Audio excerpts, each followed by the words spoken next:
नमस्कार, आप सभी दर्शकों का बहुत बहुत स्वागत। आप देख रहे हैं जिस टीवी में हूं नेहा शुक्ला। स्ट्रेट टॉक लेकर एक बार फिर से आप सभी दर्शकों के सामने हाजिर हूं। स्ट्रेट टॉक, सीधी बात, दर्शकों के सामने अपने आज के मेहमानों के जरिए करेंगे जम्मू कश्मीर विधानसभा में हुए हंगामे की। आखिर क्यों जम्मू कश्मीर विधानसभा में 370 की वापसी को लेकर प्रस्ताव पारित हुआ और इस पर खूब हंगामा देखने को मिल रहा है। बीजेपी इसका विरोध कर रही है और जो सत्ताधारी गठबंधन है वो इसकी वापसी चाहती है। उन्होंने कहा कि हम भूले नहीं हैं कि बिना हमसे कोई बातचीत किए 5 अगस्त 2019 को 370 जो है वो रद्द कर दिया गया था, ख़त्म कर किया था। और क्योंकि जम्मू कश्मीर की आवाम चाहती है कि ये विशेष दर्जा दिया जाए, इसीलिए ये प्रस्ताव लेकर आए हैं और सदन ने इसे पारित भी कर दिया। आखिर 370 का जो टकराव है वो भारत की किस सियासत को दर्शाता है और क्या वाकई जम्मू कश्मीर की आवाम भी यही चाहती है? बीजेपी का विरोध क्या कहता है और कांग्रेस की खामोशी क्या कहती है? कुछ ऐसे ही सवाल। आइए शुरू करते हैं आज की स्ट्रेट टॉक। तो 370 पर टकराव और अलग अलग जो जानकार हैं, विश्लेषक हैं, अपनी अपनी बातें रख रहे हैं। अलग अलग जो गठबंधन है वो अपनी अपनी बातें रख रहे हैं। लेकिन सवाल ये है कि 370 की वापसी संभव भी है क्या? सबसे बड़ा सवाल, क्या ये वाकई असंवैधानिक है? क्या ये संविधान का उल्लंघन होगा जैसा बीजेपी कह रही है?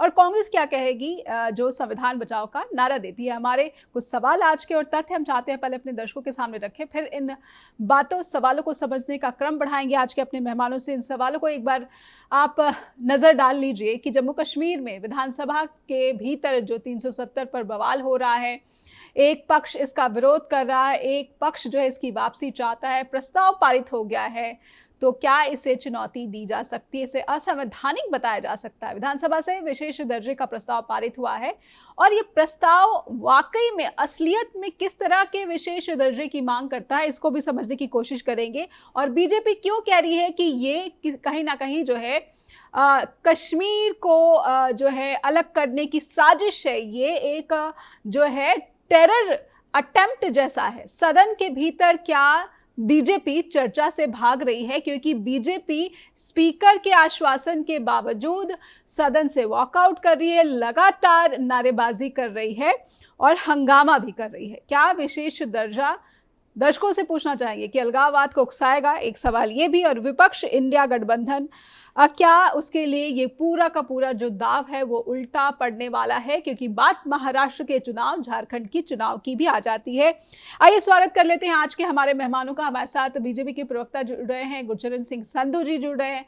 नेशनल कॉन्फ्रेंस के प्रवक्ता हैं मोहम्मद इमरान काजी, और वरिष्ठ पत्रकार सिप्ती मोहम्मद हसन और मुकुल त्रिपाठी सीनियर जर्नलिस्ट। आप सभी का बहुत बहुत स्वागत करती हूँ।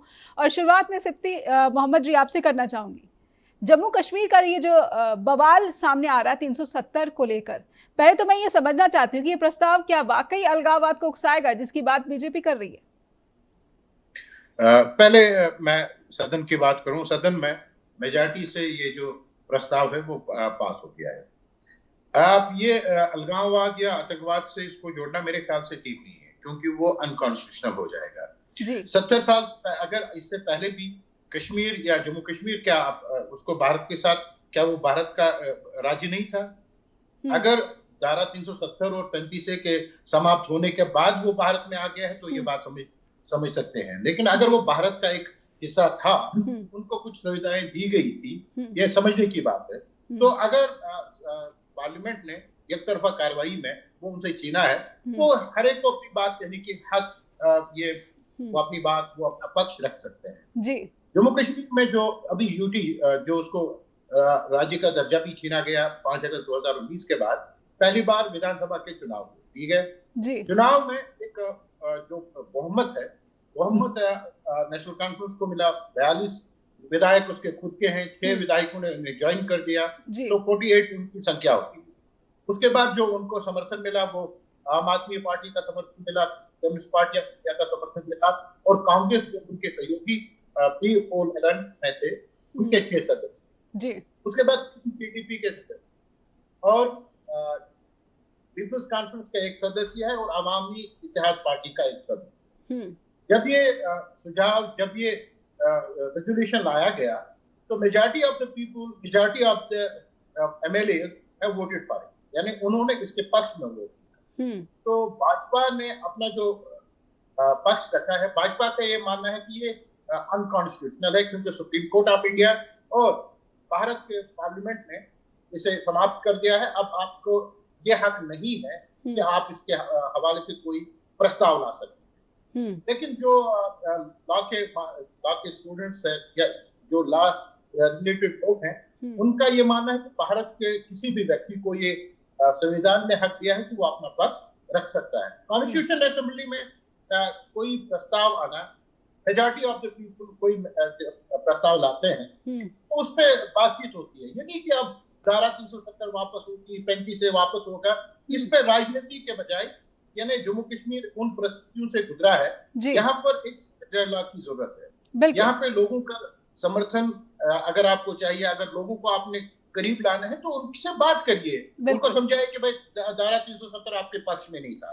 लेकिन द वे जो इस पर राजनीति हो रही है, चाहे वो कोई भी दल हो, चाहे वो नेशनल कॉन्फ्रेंस हो, चाहे वो कांग्रेस हो, चाहे वो भाजपा हो। मुझे जो आज जो इन दिनों में जो मैं विधानसभा को कवर करता आया हूं, सब लोग वो अपनी पार्टी का पक्ष रख रहे हैं। यानी पार्टी पॉलिटिक्स से ऊपर उठने की जम्मू कश्मीर के हवाले से अगर बात करें कि भारत के प्रधानमंत्री, जो हमारे प्रधानमंत्री हैं, उन्होंने बार बार ये कहा था कि इनको दिल से लगाने की जरूरत है। तो अब ये समय आ गया है कि जम्मू कश्मीर के लोगों को दिल से लगाया जाए।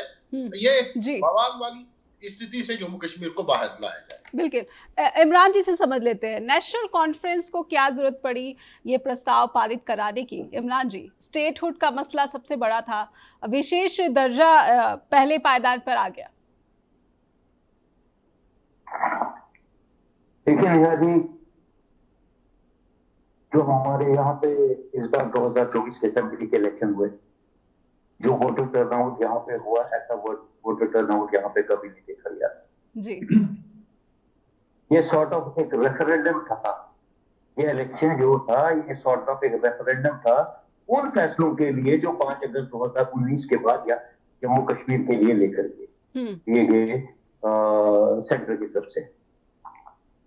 आज लोगों ने ये जताया, जो फैसले आपने हम पे थोपे, हमसे डिस्कस करके नहीं किया, यहाँ के लोगों के साथ डिस्कस नहीं हुआ कि जम्मू कश्मीर के लिए क्या अच्छा है क्या बुरा है।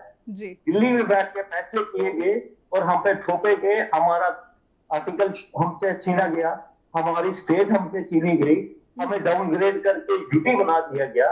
एक टाइम पे जो एक स्टेट 1965 तक एक कंट्री, उसको आज आप देख रहे हैं कि वो एक यूटी में कन्वर्ट कर दी गई है, और वो भी यूटी में कन्वर्ट करने के बाद उसके 2 टुकड़े कर दिए गए। आज लोगों ने, नेशनल कॉन्फ्रेंस लोगों के बीच में गई कि हम आपकी वकालत करेंगे, हम आईन में आपकी बात उठाएंगे, हम सेंटर से बात करेंगे, हम वकालत करेंगे आप लोगों की, आप हमें वोट दो। हम इसलिए नेशनल कॉन्फ्रेंस में लोगों का जो सेंटिमेंट था जी, लोगों की जो चाहत थी, लोगों का जो प्यार था, जो उन्होंने नेशनल कॉन्फ्रेंस और उनके अलायंस के कैंडिडेट्स को दिया, वो यही था कि हमने अपनी बात 370 के लिए, वापसी के लिए, 35 से वापसी के लिए, अपने स्टेट पर जितने भी हमारे कॉन्स्टिट्यूशनल राइट और स्पेशल राइट्स थे, उन सबको वापस लेने के लिए हमने एक प्रस्ताव लाया, कानूनी तौर लाया, कॉन्स्टिट्यूशन के हिसाब से लाया, जो हमारा फेडरल सिस्टम है डेमोक्रेसी का, उसके हिसाब से लाया हमने। ये अनकॉन्स्टिट्यूशनल कहां से हो गया जी? आप मुझे ये बताइए। लेकिन एक दिन पहले नेशनल कॉन्फ्रेंस और खुद मुख्यमंत्री कहते हैं कि इसकी जरूरत नहीं थी, पीडीपी के रेजोल्यूशन की जरूरत नहीं थी। फिर अगले दिन नेशनल कॉन्फ्रेंस जो है, डिप्टी सीएम जो है, वो प्रस्ताव लेकर आ जाते हैं। ये क्या है? पहले दिन आप मना करते हैं कि ये ड्रामा था और दूसरे दिन आप खुद प्रस्ताव लेकर आते हैं। Neha ji, people's democratic party और people's conference, they have no right to talk about Jammu and Kashmir. आज जो जम्मू कश्मीर की हालत है, आज जिस हालत में हम पहुंच चुके हैं, उनका उसके जिम्मेदार जितने भाजपा के लोग हैं, उतना पीडीपी और पीपल्स कॉन्फ्रेंस जो उनके साथ उनके पावर शेयरिंग नहीं हो सकते। ठीक है जी, उसमें कोई हक नहीं है। लोगों ने नेशनल कॉन्फ्रेंस को और उसके अलायंस को मैंडेट दिया है। ठीक है, हम अपने हिसाब से लाएंगे। We are no one to talk Jammu and Kashmir. Simran ji, आप बात पूरी करें, उसके बाद सिप्ती जी कुछ ऐड करना चाहते थे, उनकी भी बात दर्शकों तक पहुंचाने की कोशिश करेंगे और 2 अन्य पैनलिस्ट भी जुड़े हुए हैं, उन तक भी जाएंगे। इमरान जी, बात पूरी करें, अगर मैंने आपको बीच में रोक दिया। जी जी। और दूसरी चीज ये है कि आज कैसे लोग बोल रहे हैं कि ये 370 का प्रपोजल लाया, जो 370 का रेजोल्यूशन असेंबली में लाया, ये गैर कानूनी है, ये अनकॉन्स्टिट्यूशनल है। मुझे ये बताइए कि 370 और जो भी हमारे यहाँ पे स्पेशल स्टेटस है, उसका हमें किसने दिया था? जी उसका हमने कॉन्स्टिट्यूशन ऑफ इंडिया ने दिया था, ये किसी पर्टिकुलर पार्टी ने हमें नहीं दिया था। अगर आज ये किसी के एजेंडे को सूट नहीं करता है, तो इसका मतलब ये नहीं है कि उनके हिसाब से मुल्क चलेगा। जी। मुल्क चलेगा लेकिन इमरान जी क्या सभी के साथ प्रस्ताव के जो वो थे, प्रावधान थे, उस पर चर्चा नहीं होनी चाहिए? आप पूरी की पूरी जो है आवाम की बात कर रहे हैं, जम्मू कश्मीर की जनता की बात कर रहे हैं, तो सभी दलों की भागीदारी बहुत जरूरी थी। बीजेपी भी डिस्कशन में पार्ट लेती, कांग्रेस भी डिस्कशन में पार्ट लेती, जो तमाम दल है, एनसी हो, पीडीपी हो, सभी पार्ट लेती। कहीं ना कहीं तय किया जाता कि आखिर इसका पॉलिटिकल सॉल्यूशन क्या है, कि ऐसे एक दिन में ही इसको प्रस्ताव को पारित कर दिया गया। सिप्ती जी कुछ ऐड करना चाहते हैं, उसके बाद मैं जाऊंगी बीजेपी के प्रवक्ता के पास। जी दो चीजें मैं कहना चाहूंगा। ठीक है काजी साहब बिल्कुल संक्षेप में। जी साहब एक मिनट ठीक है साहब। देखिए, ऑन रिकॉर्ड अगर आप देखेंगे, सिप्टी साहब बोल रहे थे अभी कि इन्होंने असेंबली को कवर किया, ये भी आपको इस चीज को क्लियर करेंगे। स्पीकर ने क्लियरली लीडर ऑफ अपोजिशन को मौका दिया था कि आप अपनी बात रखिए। आज हम चाहते थे, जितने भी लोग हैं, नेशनल कॉन्फ्रेंस आज ये चाहती थी कि बीजेपी इस पे बोले। हम भी सुनना चाहते हैं कि वो इस पे क्या अपोज करते हैं जी, वो क्या व्यू रखते हैं आपका, कि वो क्यों नहीं चाहते हैं कि यहाँ पे स्पेशल स्टेटस मिलना, वापस नहीं मिलना चाहिए जी। ठीक है सिप्ती जी जल्दी से अपनी बात, अपने पॉइंट यहाँ पे रखिए, फिर मैं गुरचरण जी के पास जाना चाहती हूँ। जी मैं डिस्कशन को एक्सप्लोर करने के लिए कुछ चीजें कहना चाहूंगा। जी जो प्रस्ताव पीडीपी ने लाया था, जो विधानसभा के नियम है, जो कवानीन है, जो लॉ है, फर्स्ट डे होता है, जो आपका एलजी है, अगर आप यूनियन टेरिटरी है तो उसका भाषण होता है, उनका भाषण होता है, ठीक है। उसके बाद थैंक्स की एक तहरीक शुरू हो जाती है। दूसरा जो अगला दिन होता है वो उपचरी के लिए होता है। बिजनेस डे तीसरा होता है। तो तीसरे जो बिजनेस डे था, उस पर नेशनल कॉन्फ्रेंस ने ये प्रस्ताव लाया। जहां तक आपने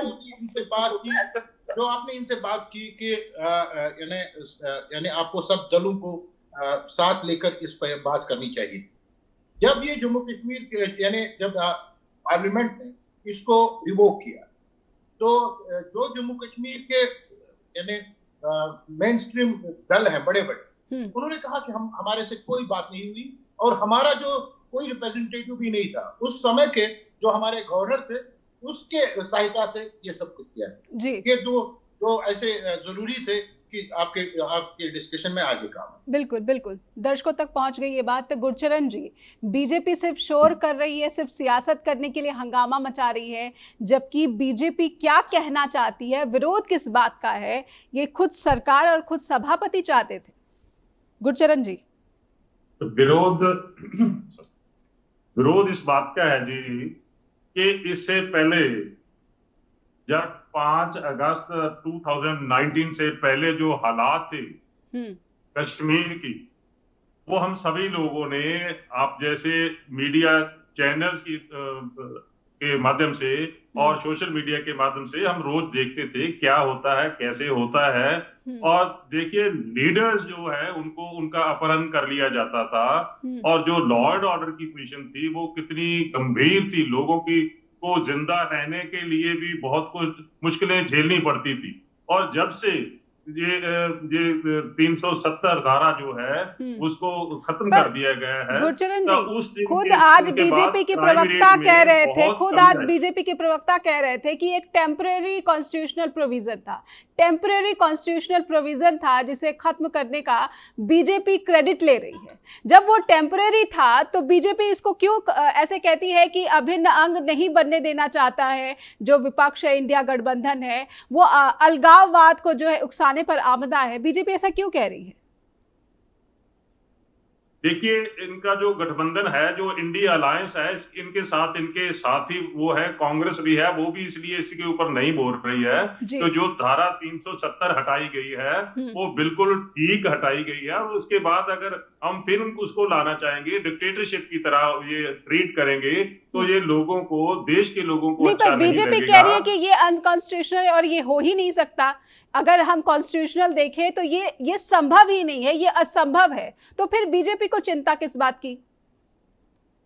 जो असंभव को करने की कोशिश की जा रही है, इसीलिए बीजेपी को चिंता ये है कि ये ऐसा होना नहीं चाहिए। बड़ी मुश्किलों के बाद ये ऐसे हुआ है कि धारा 370 हटाई गई है ठीक है। कि लोगों को जान माल की लेकिन राखी यहाँ की पर सिप्ती जी ने भी कहा, यहाँ पर इमरान काजी नेशनल कॉन्फ्रेंस के प्रवक्ता है, वो भी कह रहे हैं कि बीजेपी को विरोध किस बात पर है। वो विरोध तो जताए कि किस बात पर है, कुछ अपनी बात तो रखे सदन के भीतर, लेकिन आपके जो चुने हुए विधायक हैं वो सदन के भीतर बात नहीं करना चाहते, चर्चा में शामिल नहीं होना चाहते, सिर्फ चाहते हैं कि ये अनकॉन्स्टिट्यूशनल है और हम इसका विरोध करेंगे। सिर्फ विरोध की भाषा का इस्तेमाल, बल्कि आप एक हेल्दी सकारात्मक डिस्कशन का हिस्सा बनिए, ताकि पूरी दुनिया को पता चल जाए कि बीजेपी के पास क्या तर्क है 370 को वापस लाने ना लाने के पीछे। गुरचरण जी, दुनिया को मैम ये अच्छी तरह से मालूम है, जी, लोगों ने सभी कुछ देखा है। जो कश्मीर में पहले होता था, धारा 300 खत्म करने के बाद जो क्राइम रेट जो कम हुआ है, उसके बारे में लोगों को अच्छी तरह मालूम है कि कितना सुधार हुआ है उसमें। अगर ऐसे पहले जैसे ये हालात होते, अगर फिर 370 धारा लगाने की कोशिश की जाएगी, अब पहली बात तो होगी नहीं, क्योंकि भारतीय जनता पार्टी की जो सरकार है उसमें भी भारतीय जनता पार्टी के हमारे जो लीडर्स हैं कश्मीर में, वो भी इसीलिए इसका विरोध कर रहे हैं कि अगर ये दोबारा लाई जाती है, वो पहली बात तो होगी नहीं, अगर होगी तो फिर वैसे ही हालात बन जाएंगे कि आपने भी देखा होगा, मेरे जो दोस्त बैठे हुए हैं पैनलिस्ट, 370 ही जम्मू कश्मीर की शांति और संपन्नता में सबसे बड़ा बाधा थी, और इसीलिए बीजेपी इसका विरोध करती। काजी साहब, मैं आपके पास आऊंगी, लेकिन मुकुल जी के पास जाऊंगी मैं, ताकि मुकुल जी की बात जो है पूरी दर्शकों तक पहुंचाई जाए। कुछ सवाल जो है मुकुल जी से पूछेंगे कि क्या 370 वाकई ये जम्मू कश्मीर की शांति और संपन्नता के लिए बहुत जरूरी थी, और 370 से पहले जम्मू कश्मीर में जो आम नागरिक है वो अपनी जीवन की सुरक्षा को लेकर काफी चिंतित रहता था, और जो सिक्योरिटी है वो बहुत ही ज्यादा यहाँ पर एक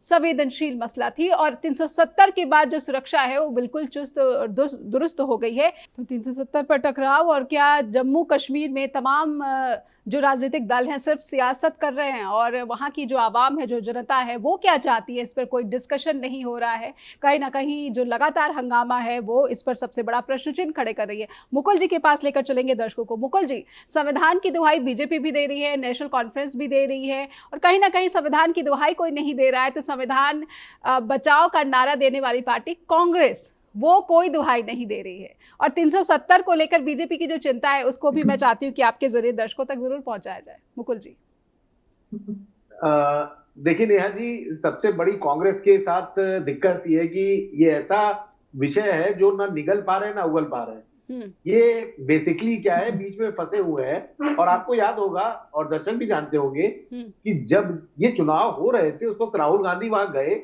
और ये 370 जैसे इस जिससे कहते हैं जो बर्निंग टॉपिक है कि इसको छूने से डर रहे थे। और ये कोई स्टैंड इसलिए नहीं चाह रहे कि आपको याद होगा राम मंदिर में भी बिल्कुल यही हुआ था।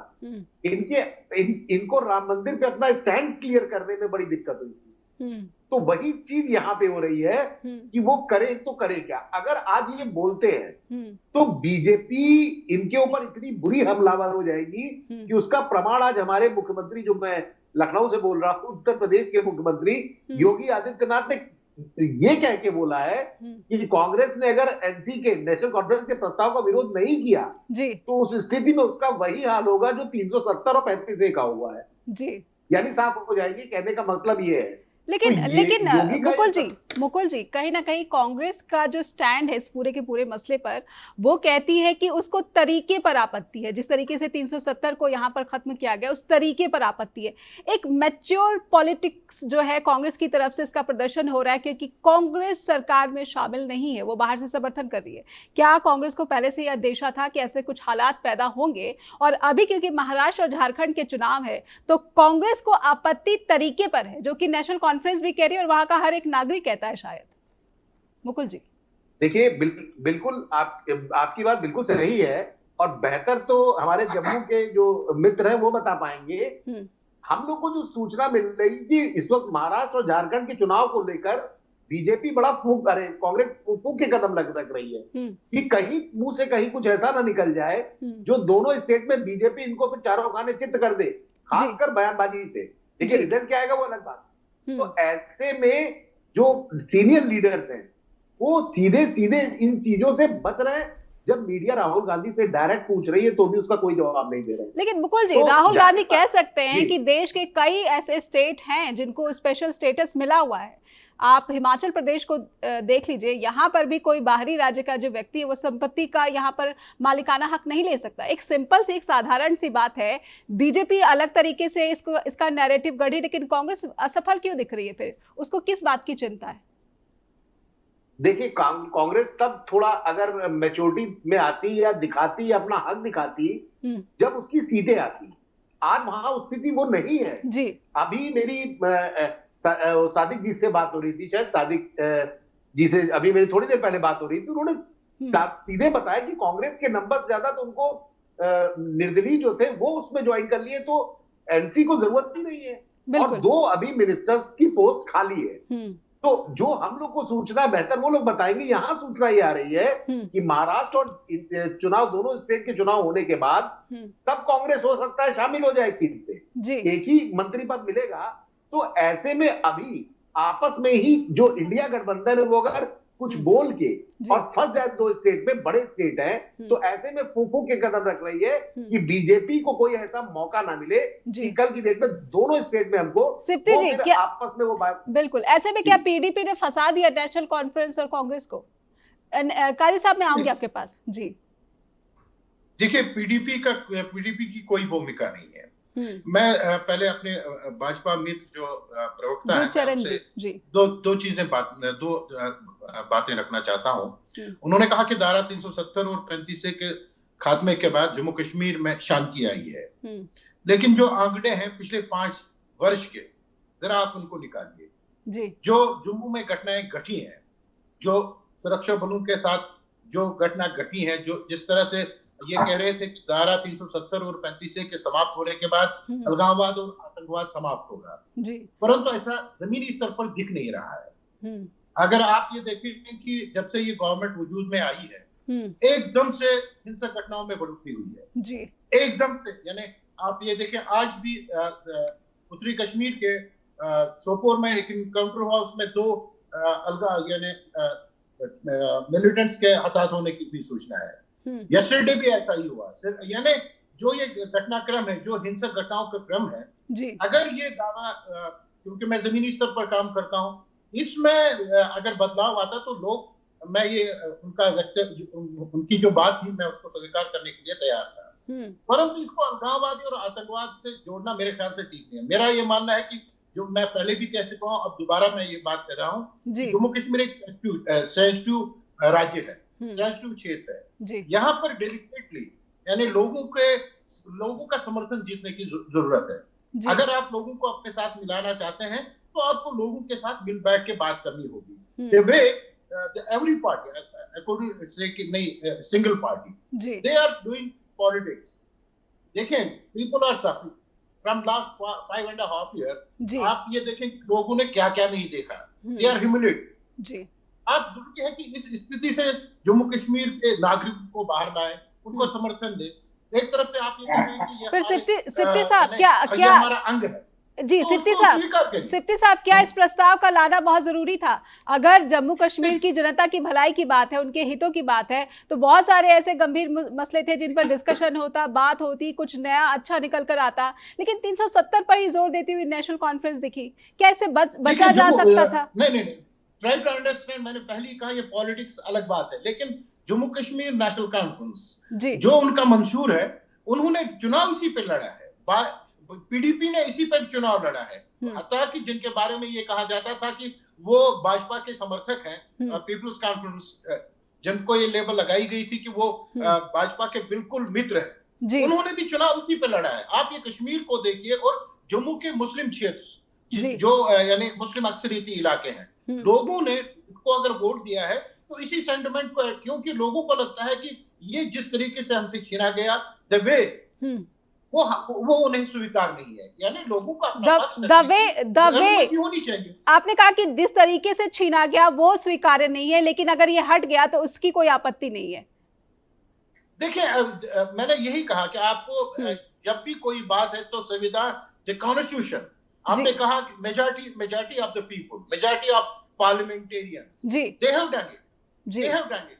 आज जम्मू कश्मीर के लोग, आप इसमें उसको आप आपत्ति उस पर कोई नहीं है। अगर जम्मू कश्मीर में इस वक्त मेजॉरिटी नेशनल कॉन्फ्रेंस और उसके समर्थकों को है, वे अगर वो आपसे मांग रहे हैं तो उसमें भी कोई आपत्ति नहीं होनी चाहिए। बिल्कुल, आप देंगे या नहीं देंगे वो अलग बात है, लेकिन आपको ये स्वीकार करना चाहिए कि जम्मू कश्मीर के ज्यादातर लोगों ने, यानी जो मेजॉरिटी है, उन्होंने उनको ठीक है। काजी साहब, मैं आपके पास आऊंगी। नेशनल कॉन्फ्रेंस के प्रवक्ता भी यहाँ पर कुछ आपत्ति जताना चाहते हैं, जोड़ना चाहते हैं कार्यक्रम में। इमरान जी, बात रखिए। आप काफी टाइम से कोशिश कर रहे थे अपनी बात यहाँ पर रखने की। काजी साहब, देखिए, बहुत सारी बातें यहाँ पे संधू साहब ने भी रखी और हमारे दूसरे अन्य पैनलिस्ट ने रखी जी, उन्होंने भी रखी। बेसिकली बीजेपी है एक परसेप्शन जो है ना मुल्क भर में, 370 का परसेप्शन ही अलग दे दिया मुल्क भर में। मैं आपके चैनल से लोगों को ये बताना चाहता हूँ कि जो परसेप्शन 370 का बीजेपी ने मुल्क भर में दिया, वैसा कुछ है ही नहीं। आतंकवाद और 370 बीजेपी जहां भी जा रही है मुल्क भर में, आप देखिए हरियाणा में इलेक्शन होंगे, पंजाब में इलेक्शन होंगे, महाराष्ट्र में होंगे, बिहार में होंगे, और वहां बात 370 की होती है जी। मुझे ये महाराष्ट्र के इंसान को जम्मू कश्मीर की 370 के साथ क्या मिल रहा है? लेकिन बीजेपी लोगों को एक गलत गाइड करके कि वहां पे जो आतंकवाद है वो 370 की वजह से है, और वो जो जम्मू कश्मीर में बात करते हैं, जब भाजपा के लोग जम्मू कश्मीर में आते हैं, भाजपा की लीडरशिप जम्मू कश्मीर में बात करती है, तो वो कहते हैं कि यहाँ पे जो आतंकवाद है वो दो फैमिलीज की वजह से है, या तो वो अब्दुल्ला फैमिली की वजह से है या मुफ्ती फैमिली की वजह से है। जब वो स्टेट से बाहर जाते हैं, स्टेट से बाहर जब वो बाकी रियासतों में बात करते हैं, तो वो ये कहते हैं कि वहां पे आतंकवाद जो है वो 370 की वजह से है। वो खूब कहा संधू साहब ने, मैं एग्री हूं इनकी बात से कि इन्होंने कहा कि यहाँ पे लॉ एंड ऑर्डर की प्रॉब्लम थी जी। लॉ एंड ऑर्डर को आप 370 के साथ नहीं जोड़ सकते हैं, उसका लेना देना नहीं है 370 के साथ। आज लॉ एंड ऑर्डर एलजी के पास है, होम मिनिस्ट्री ऑफ इंडिया के पास, तो यहाँ पे हमारे हुसैन साहब है, वो आपको उन्होंने बताया भी और ये फिर बताएंगे इस चीज को कि जब से यहाँ पे इसको आर्टिकल को हटाया गया है, तब से क्या हालत हो गई है। उन रीजन्स में मिलिटेंसी बढ़ी है जहां पे जम्मू में मिलिटेंसी, हमने पीक मिलिटेंसी के टाइम पे भी नहीं देखी थी, कुछ हुआ में अटैक हुए जी। आप अभी आज रिसेंटली, आज की बात करूंगा, कल रात में 2 मिलिशियंस को किश्तवाड़ में मारा गया जी। बिल्कुल, लेकिन तो मतलब जी है, सुनिए, इसका मतलब ये है, लेकिन लोगों को समझना चाहिए। लेकिन इमरान जी पहले से जो हिंसा की घटनाएं हैं, पत्थरबाजी की जो घटनाएं हैं, कहीं ना कहीं इस पर बहुत लगाम लगी है, और मौतों का भी जो सिलसिला है थोड़ा उसमें काफी रुकावट गिरावट देखी जा रही है। बीजेपी के जो दावे हैं वो बिल्कुल गलत है। सुनिए, जिस चीज को भाजपा बहुत ज्यादा पूरे मुल्क में फैला ये बात कर रही है कि पत्थरबाजी, देखिए मैं आपके नेहा जी, पत्थरबाजी एक लॉ एंड ऑर्डर की प्रॉब्लम थी। लॉ एंड ऑर्डर संभालना गवर्नमेंट का काम है, क्या लॉ एंड ऑर्डर को संभालना, या लॉ एंड ऑर्डर की वजह से आप ये बोलेंगे कि आपके सारे हुक्म छीन लेंगे? जी आज आपने कांग्रेस की बात की, जी यहाँ पे आपने कांग्रेस लोगों के, मैं मानता हूं इसमें कांग्रेस बिल्कुल सही है। सही इसलिए है राहुल गांधी जी, क्योंकि वो इस प्रपोजल के साथ इसलिए है क्योंकि वो देख रहे हैं जी कानून कहता है, कॉन्स्टिट्यूशन ये कहता है कि जो लोग चाहेंगे, जो लोगों को पसंद होगी, जी वही काम करेंगे। ठीक है। बीजेपी कह रही है ये असंवैधानिक है, बीजेपी कह रही है ये असंवैधानिक है, लेकिन गुरचरण जी एक चुनी हुई विधानसभा में काजी साहब बिल्कुल बिल्कुल संक्षेप में जी।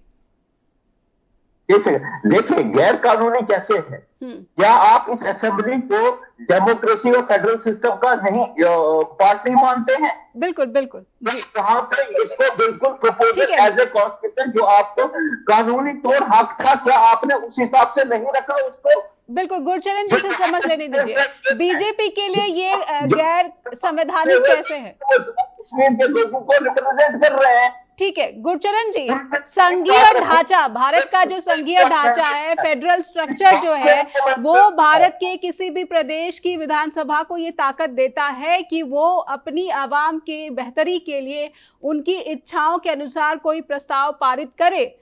अलग बात है कि अगर केंद्र सरकार इसको असंवैधानिक कहती है तो वो इसको चैलेंज कर सकती है, कोर्ट जा सकती है। बीजेपी हंगामा क्यों कर रही है, चर्चा में पार्टिसिपेट क्यों नहीं कर रही है, अनकॉन्स्टिट्यूशनल क्यों बता रही है? संघीय ढांचे पर क्या उत्तर है गुरचरण जी? गुरचरण जी, संधू साहब, इसके साथ आप एक चीज का, लोगों को एक चीज का और जवाब दे देना प्लीज।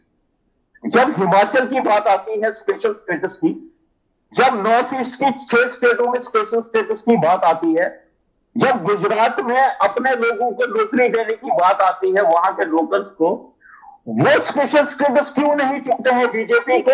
संधू जी बीजेपी क्या कहेगी, उत्तर दे संधू जी, उत्तर।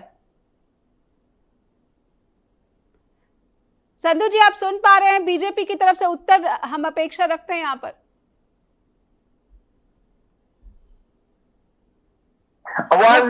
लगता है कि उनको किसी तकनीकी समस्या का सामना करना पड़ा है। मुकुल जी, बीजेपी की क्या एक्सपोज हो रही है? इमरान जी, मुकुल जी के पास ये सवाल ही ऐसे हैं जहां पे ये सिर्फ शोर शराबा करके बाहर निकल सकते हैं असेंबली से। गुरचरण जी, बीजेपी संविधान, गुरचरण जी सुन रहे हैं तो आपसे मैं उत्तर लेना चाहूंगी कि भारत का संविधान जो है प्रदेश की विधानसभा को ताकत देता है कि वो अपनी जनता की ख्वाहिशों के अनुसार कोई प्रस्ताव पारित करा सकती है। इसे असंवैधानिक कैसे कह रही है बीजेपी? गुरचरण जी आप तक मेरी आवाज पहुंच रही है? मुकुल जी आपसे मैं समझना चाहूंगी, क्या ये अनकॉन्स्टिट्यूशनल है? कोई भी चुनी हुई विधानसभा अगर बहुमत से किसी प्रस्ताव को पारित करती है, इसे गैर संवैधानिक कैसे कहा जा सकता है?